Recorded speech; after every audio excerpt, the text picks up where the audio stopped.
Thanks for joining me today. I'm Corel Painter Master Aaron Rutten, and today I'm going to be demonstrating how to use my Artist Enhancer brush pack for Corel Painter. These brushes are compatible with Corel Painter 2019 and later. So before I start painting with these brushes, I just want to give you an idea of what this brush pack can do. One of the things that artists struggle with the most is finding a pack of brushes that can enhance their digital art skills and help them become better artists. That's why I've created this pack of 15 brushes that can enhance you as an artist and give you that talent and skill without having to practice. Now, I'm not going to guarantee that these brushes are going to make you a better artist, but let's go ahead and take a look at what this brush pack can accomplish so you can judge for yourself. The first brush is Awkward Thick Scrape. And in order to use this brush, we actually need to select a completely different brush. So we'll go into the brush selector here, and let's go to Thick Paint. And let's go to Heavy Loaded Palette Knife. And we'll put down some purplish color like this. And maybe some yellowish color like this. Now if we go back to Awkward Thick Scrape, we can scrape into that paint and leave this really awkward mark. And there you go, that's Awkward Thick Scrape. The next brush in this pack is called Barely There Knife. I'm going to go ahead and select a black color like this. I'll go ahead and paint with this knife. And you can see that I really have to build this up. It has such a low opacity that I can hardly see it at all. So you could use this for really faint horizontal lines. You can get something kind of like that. The next brush is called Catastrophic Distortion. Because this is a distortion brush, I'm going to use it on an image that I want to distort here. So let's go ahead and select Catastrophic Distortion. Now let's say I want to go in here and I just want to blend up the edge where the donut meets the icing.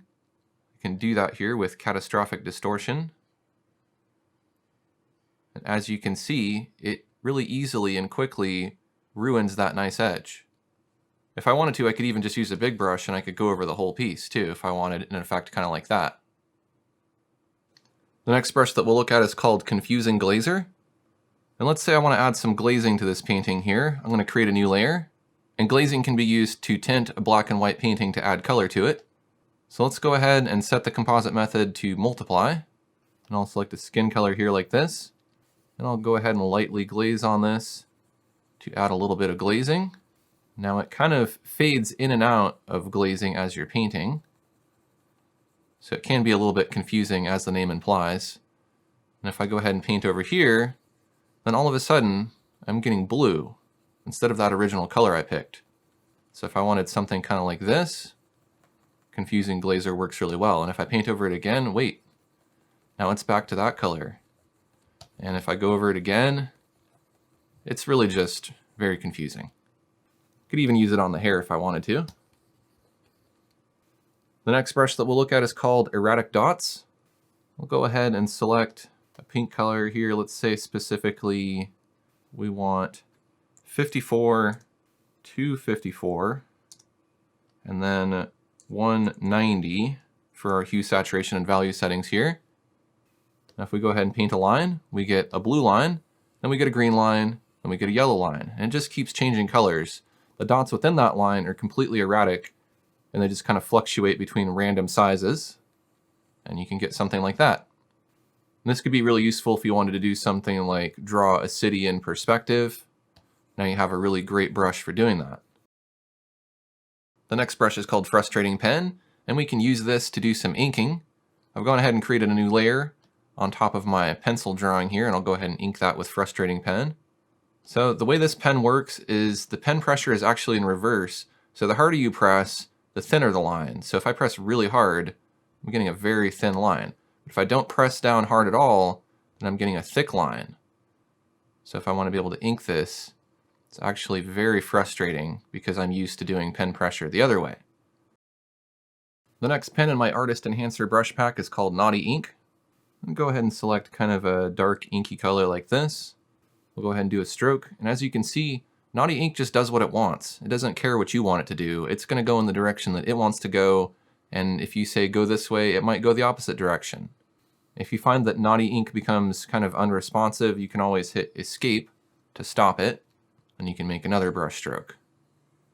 This pen works best if you don't have any expectations for it. Moving on to Parallel Speckles, we'll go ahead and select a dark red color.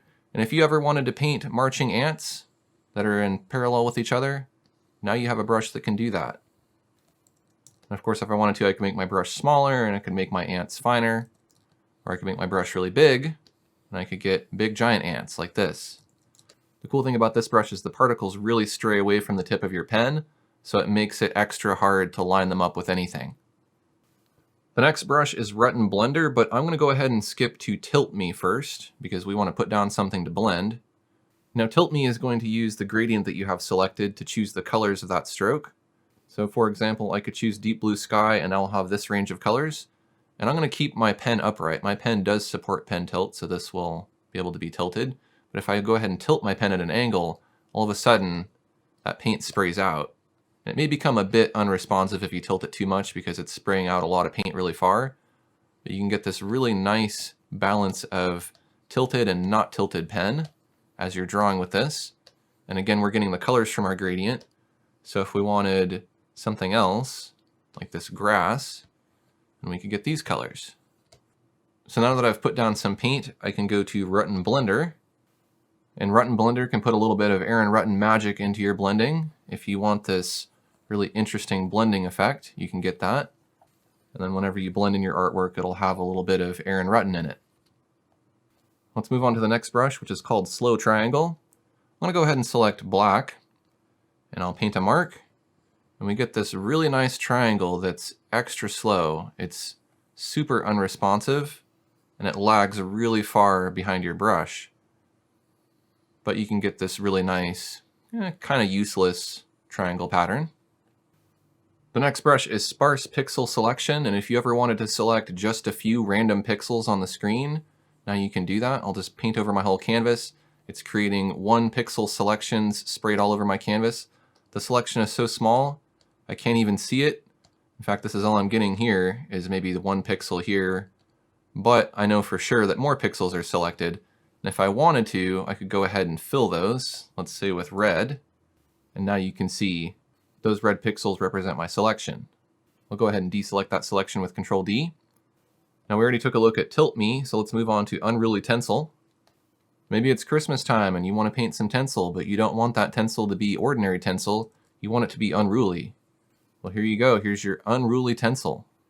You can do that in all kinds of different colors here. You can also use your pen tilt to change the angle of the tencel. So as you can see, I can rotate it like this. I can get big giant balls of tencel if I want to. It's a really versatile brush. Moving on to the next brush, we have Unwelcome Dot. Unwelcome Dot is a really interesting sponge brush that has some impasto, or paper texture, but it has this really irritating dot that follows it around every time you paint with it. So you can get this really nice textured look, but you have to deal with having that dot scattered all over your canvas. So you might have to go in with your eraser and just erase that. And so that's something you can do to get rid of that unwelcome dot. And the final brush in this pack is Weak Dirty Blender. I've gone ahead and filled a selection with this gradient here. And if I blend the edges a bit using Weak Dirty Blender, you can see it's a very weak blender and you have to try really hard to get it to blend at all.